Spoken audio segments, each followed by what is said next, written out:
Cinema മേഖലയിൽ കുറേ അംഗീകരിക്കാൻ പറ്റാത്ത ചില പ്രവണതകളുണ്ടായി. അപ്പം അതിൻ്റെ ഭാഗമായി WCC അതിൻ്റെ നേതാക്കൾ ബഹുമാനപ്പെട്ട മുഖ്യമന്ത്രിയെ കണ്ടു. മുഖ്യമന്ത്രി പറഞ്ഞു ഇത് അന്വേഷിച്ച് ആവശ്യമായിട്ടുള്ള നടപടി സ്വീകരിക്കാമെന്ന് പറഞ്ഞു. അങ്ങനെയാണ് സാംസ്കാരിക വകുപ്പ് മന്ത്രി എന്നുള്ള നിലയിൽ ഞാനുമായി സംസാരിച്ച് ഒരു 3 അംഗ കമ്മിറ്റിയെ വെക്കുന്നത്. ആ 3 അംഗ കമ്മിറ്റി ഒരു 2 കൊല്ലത്തോളം തെളിവെടുപ്പ് നടത്തി റിപ്പോർട്ട് തയ്യാറാക്കി. റിപ്പോർട്ട് ഞാൻ മുഖേന ബഹുമാനപ്പെട്ട മുഖ്യമന്ത്രിക്ക് സമർപ്പിച്ചു. ആ സമയത്ത്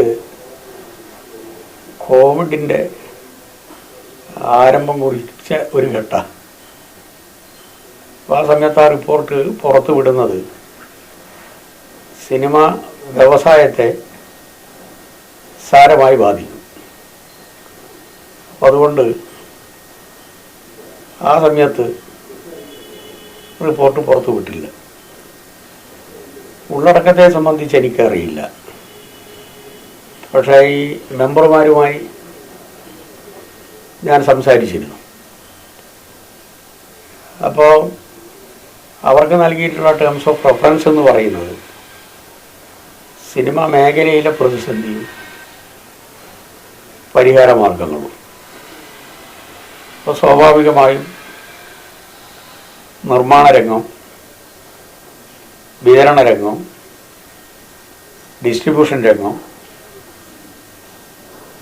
നടീനടന്മാരുമായി ബന്ധപ്പെട്ടുകൊണ്ടുള്ള പ്രശ്നങ്ങൾ, സാങ്കേതിക വിഭാഗവുമായി ബന്ധപ്പെട്ടുകൊണ്ടുള്ള പ്രശ്നങ്ങൾ, ഇതൊക്കെ അടങ്ങുന്നതാണ് അന്വേഷണവുമായി ബന്ധപ്പെട്ടുകൊണ്ടുള്ള കാര്യം. അപ്പം അന്വേഷണം അവർ നടത്തി.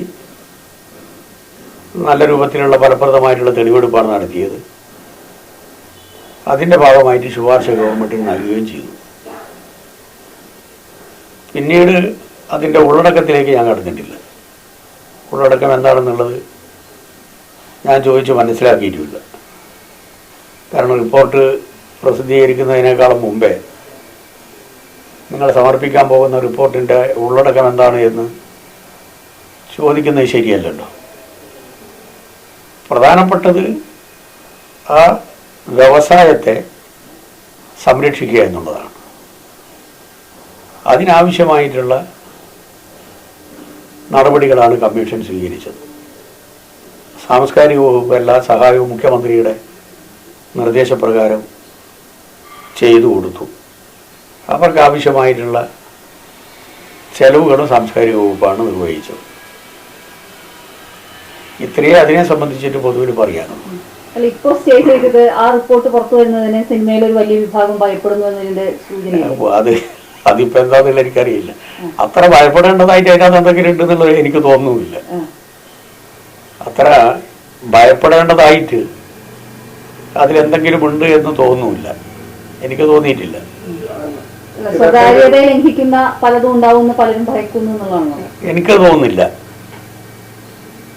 എനിക്ക് ഇന്നിപ്പോ ഹർജിക്കാരനും കോടതിയിൽ പറഞ്ഞേക്കുന്നത് തന്റെ സ്വകാര്യതയെ ഹനിക്കുന്ന ചില കാര്യങ്ങൾ അതിലുണ്ട്, അതുകൊണ്ട് അതിന് സ്റ്റേ വേണമെന്നാണ്. അല്ല, ഇപ്പൊ റിപ്പോർട്ട് ഞാനും വായിച്ചിട്ടില്ല, അവരും വായിച്ചിട്ടില്ലല്ലോ. പിന്നെ എന്തിനാ ഈ ആശങ്കപ്പെടേണ്ട കാര്യം? ആശങ്കപ്പെടേണ്ട കാര്യം ഇല്ലല്ലോ അതില്. കാരണം റിപ്പോർട്ട് വന്നിട്ടില്ലല്ലോ. അനാവശ്യ ആശങ്കയാണോ സിനിമയിലെ ഒരു വിഭാഗത്തിന്റെ അനാവശ്യ ആശങ്കയായിരിക്കും ഇങ്ങനെ ഒരു ഹർജിയിലേക്ക് നീങ്ങാനും സ്റ്റേയിലേക്കൊക്കെ എത്താനുള്ള ഒരു കാരണമായിരുന്നു? ചിലപ്പോൾ അങ്ങനെ ഉണ്ടായിരിക്കാം. അത് പറയാൻ പറ്റില്ല, എനിക്ക് പറയാൻ പറ്റില്ല. ചിലപ്പോൾ അങ്ങനെ തോന്നിയിട്ടുണ്ടാവും. എന്തായാലും ഒരു ഫലപ്രദമായിട്ടുള്ള നിർദ്ദേശമായിരിക്കും അവർ വെച്ചിട്ടുണ്ടാകുക എന്നാണ് ഞാൻ വിശ്വസിക്കുന്നത്.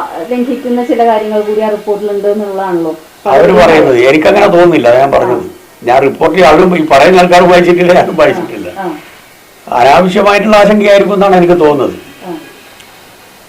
ഇപ്പൊ ഇനിയിപ്പോ ഈ റിപ്പോർട്ട് താൽക്കാലികമായിട്ട് പുറത്തു വിടുന്നത് സ്റ്റേ ചെയ്തിരിക്കുകയാണ്. ഇതിലെന്താണ് ഇനിയിപ്പോ അടുത്തതിലൊക്കെ പോകേണ്ടി വരിക? അല്ല, അതിപ്പോ ഒരാഴ്ചത്തേക്കല്ലേ. അത് പിന്നെ കോടതി നടപടി സ്വീകരിക്കട്ടെ. കോടതിന്റെ മുമ്പിലുള്ള പ്രശ്നമല്ലേ. കോടതിയുടെ മുമ്പിലുള്ള പ്രശ്നത്തിൻ്റെ അത് നമ്മുടെ ഒരു അഭിപ്രായം പറയുന്നത് ശരിയല്ലല്ലോ. ആ. എന്തായാലും ആ രംഗത്ത് കുറെ പരിഹരിക്കേണ്ട പ്രശ്നങ്ങളുണ്ട്. പരിഹരിക്കേണ്ട പ്രശ്നം എന്ന് പറഞ്ഞു കഴിഞ്ഞാൽ ഒരു ഘട്ടത്തിൽ നിങ്ങളൊക്കെ ഓർക്കുമല്ലോ, ഒരു സിനിമ ഒരാളെടുത്തു കഴിഞ്ഞാൽ അത് ഏത് തിയേറ്ററിൽ പ്രദർശിപ്പിക്കണം, ഏത് തിയേറ്ററിൽ പ്രദർശിപ്പിക്കണ്ട എന്ന് തീരുമാനിക്കുന്ന ഒരു വിഭാഗം അതിലുണ്ടായിരുന്നു. സിനിമാ മേഖലയുമായി ബന്ധപ്പെട്ടുകൊണ്ടുണ്ടായിരുന്നു. ചില ആൾക്കാരുടെ താല്പര്യം സംരക്ഷിക്കുന്നതിന് വേണ്ടി കോടിക്കണക്കിന് രൂപ ചെലവഴിച്ചൊരു പടം നിർമ്മിച്ചാൽ തിയേറ്ററിൽ കിട്ടാത്തൊരു പ്രശ്നം ഉണ്ടായിരുന്നു ഒരു ഘട്ടത്തിൽ. അത് പൊളിക്കുന്നതിന് നേതൃത്വം കൊടുത്ത ഒരാളാണ് ഞാൻ. സിനിമ വ്യവസായ രംഗത്തെ പ്രതിസന്ധി പരിഹരിക്കുന്നതിന് ശക്തമായിട്ടുള്ള നിലപാടെടുത്തു. പടം റിലീസ് ചെയ്ത് കഴിഞ്ഞാൽ ഏതെങ്കിലും ഒരാൾക്ക് അതിലിടപെട്ട് റിലീസ് നിർത്തിവെക്കുന്നതിനോ തടയുന്നതിനോ സാധിക്കാത്ത രൂപത്തിൽ പടങ്ങൾ എ ക്ലാസ്സിലായാലും ബി ക്ലാസ്സിലായാലും സി ക്ലാസ്സിലായാലും പ്രദർശിപ്പിക്കാൻ പറ്റുന്ന ഒരു നല്ല അന്തരീക്ഷം ആ ഘട്ടത്തിൽ ഉണ്ടാക്കാൻ കഴിയും. ഇതിപ്പോൾ ഓണത്തിനായാലും അല്ലെങ്കിൽ വിഷുവിനായാലും പെരുന്നാളിനായാലും ഒരു പടം നിർമ്മിച്ചു കഴിഞ്ഞാൽ ചില ആൾക്കാരുടെ കയ്യും കാലൊക്കെ പിടിക്കുന്ന ഒരു സ്ഥിതി ഉണ്ടായിരുന്നു. എത്രയോ ആൾക്കാർ എൻ്റെ നിർമ്മാതാക്കൾ എൻ്റെ അടുത്ത് വന്ന് പൊട്ടിക്കരഞ്ഞ അനുഭവങ്ങൾ ഉണ്ടായിട്ടുണ്ട്.